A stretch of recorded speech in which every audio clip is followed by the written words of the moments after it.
앞으로도 몇 차례에 걸쳐서 수에 대한 이해, 숫자 도형에 대한 이해를 좀 말씀드리려고 그래요. 왜 숫자와 도형에 대해서 이야기를 하려고 하냐면은, 오늘 우리 시대는 돈과 기기가 지배하는 시대, 특히 컴퓨터와 인공지능이 지배하는 시대인데, 이 돈이나 기계, 특히 컴퓨터와 인공지능은 숫자와 계산으로 움직이는 것들이거든요. 돈은 다 숫자로 표현되고 계산되는 거잖아요. 기계도 그렇죠.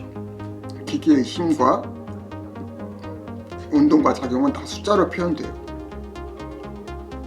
컴퓨터는 말할 것도 없이 계산기고, 그 계산기를 발전시킨 것이 인공지능이니까 정말로 오늘 우리 시대는 수가 지배하고 있다. 근데 인간의 생명과 정신은 수가 아니거든요. 수나 도형이 아니거든. 인간의 생명과 정신은 숫자로 표현될 수도 없고 계산될 수도 없고 도형으로 이게 표현될 수도 없는 그런 차원을 가지고 있어요. 수나 도형으로 표현될 수 있는 건 매우 제한되어 있죠. 이 수와 도형이 어떤 위치에 있는지를 먼저 말씀드리고 이야기를 시작할게요. 수나 도형이라고 하는 것은 생명과 물질 사이에 있는 거라고 생각해요.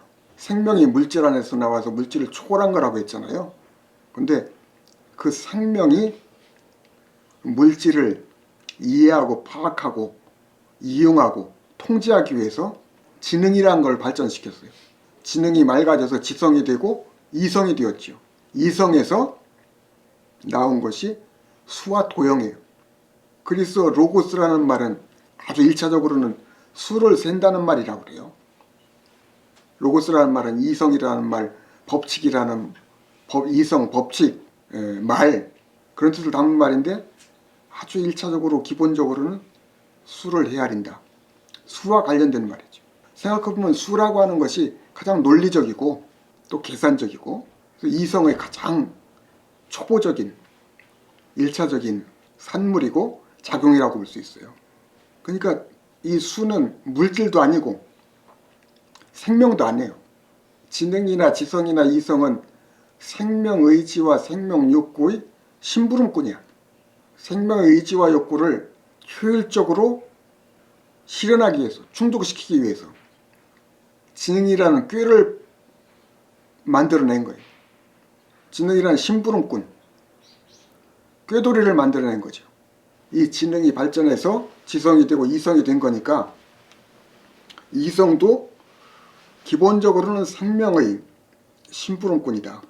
그러니까 이성이 이 물질을 이해하고 파악하고 설명하는 그런 능력을 가지고 있어요. 그러기 위해서 만들어진 거예요.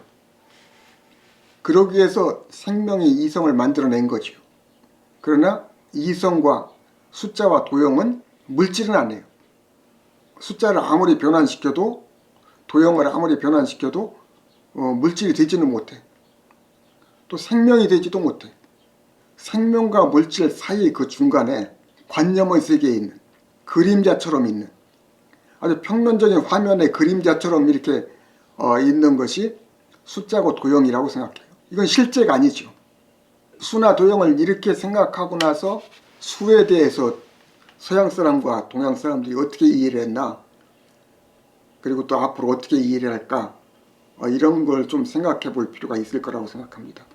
서양 사람들은 에집트에서도 보통 처음에는 수와 도형은 매우 실용적으로 쓰이는 거였어요. 농사를 짓기 위해서 또는 상업을 하기 위해서 계산하고 측량하는 도구로 수와 도형이 사용되었지요.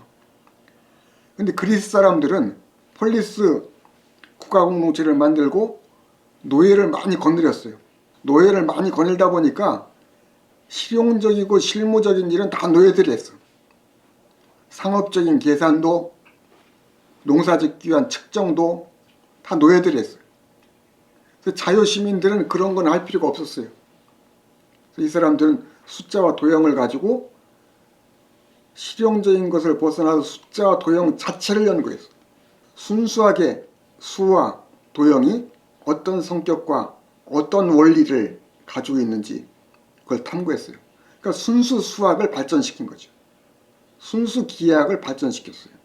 그래서 피타고라스라는 사람은 이 수를 보고 수의 질서와 아주 아름다운 구조와 관계가 있다고 보아서 이 수가 만물의 본질이라고 봤어요.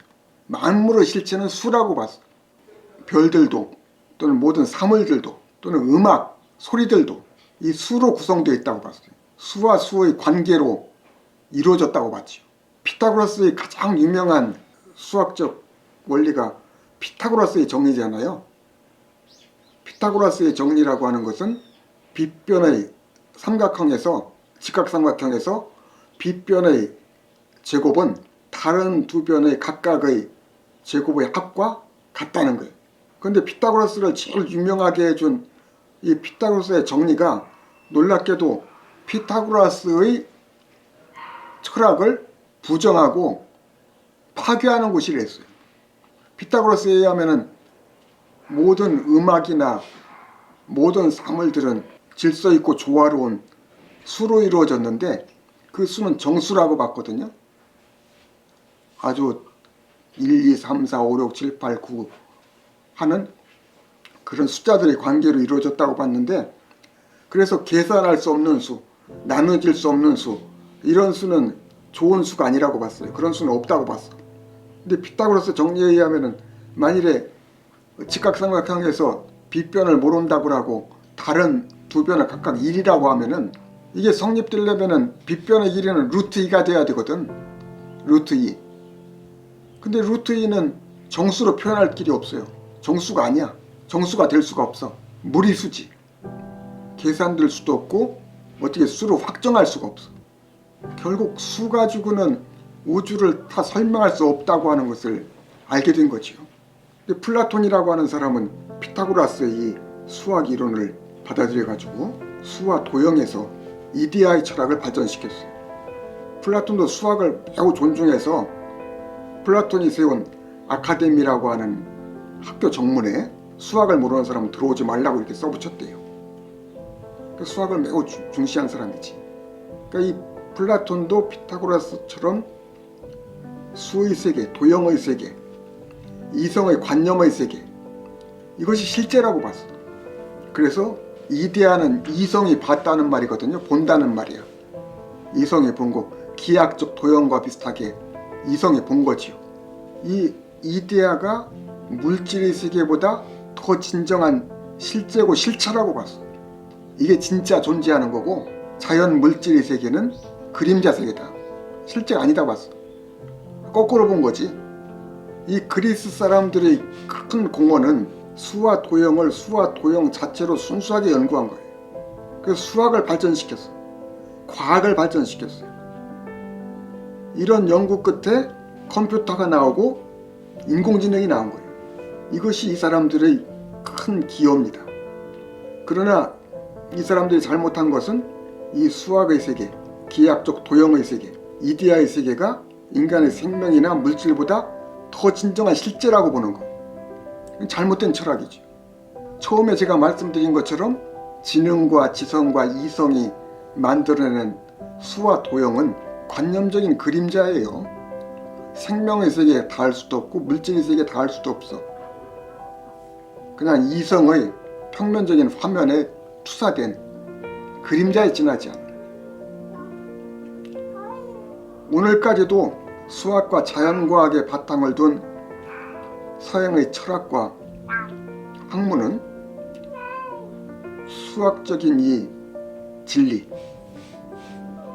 수와 도형, 관념, 이데아, 이념, 이런 것들이 생명과 물질보다 더 실제라고 생각하는 경향이 있어요. 이 수학과 기하학적 도형에는 태어나고 죽는 것도 없잖아요. 욕구나 감정과 의지가 없어요. 지향과 목적도 없어요. 그러잖아요. 동그라미와 세모와 네모가 무슨 목적이 있겠어요. 창조적 진화나 변화도 없어요. 숫자가 무슨 뭐 서로 결혼해서 뭘 낳고 이런 것도 없잖아요. 그냥 더하고 빼고 곱하고 나누고 그런 것만 있는 거지. 1은 언제나 1이고 2는 언제나 2이고 3은 언제나 3이지. 그러니까 수학과 기하에는 자발적인 주체라고 하는 건 없지요. 전체 하나의 통일도 없어요. 전체라고 하는 개념이 성립이 안 돼요. 창조적 진화라고 하는 것도 없어요. 질적 창조와 혁신, 변화 이런 건 일어나지 않아요. 그러니까 한마디로 생명이 없는 거지요. 수학은 아무리 재주를 부려도 또 물질적인 현실에 닿을 수가 없어요. 아무리 난해하고 어렵게 하더라도 그건 수학이지 물질적인 실제에 닿지는 못해요. 이 수학 전통, 수학 중심, 수학 우위의 학문과 철학이 너무 오랫동안 지배를 해서 역사 연구자들도 또 생명을 연구하는 자들도 정신과 문화를 연구하는 자들도 목적과 지향, 창조적 변화와 진보 이런 것을 말하지 못하게 되는 지경에까지 이르렀습니다. 이것이 이런 수학적 연구를 통해서 컴퓨터와 인공지능에까지 이렇게 된 것은 수학적으로 과학적으로 그리스인들로부터 유럽인들이 인류사에 공헌한 것이라고 생각하지만은 그러나 이 수학적인 사고에 빠져서 수학을 중심에 놓고 꼭대기에 놓아서 생명과 물질 세계의 깊이를 모르게 되었다. 생명과 물질 세계의 통합적인 전체를 모르게 되었다. 창조적인 혁신과 진화와 진보와 목적, 의미를 말하지 못하게 된 것은 큰 문제라고 생각해요. 그러니까 이런 서양 철학과 정신에서는 도덕과 영성, 생명과 정신을 아우르는 그런 생명 철학이 나오기가 좀 어렵다고 생각을 합니다.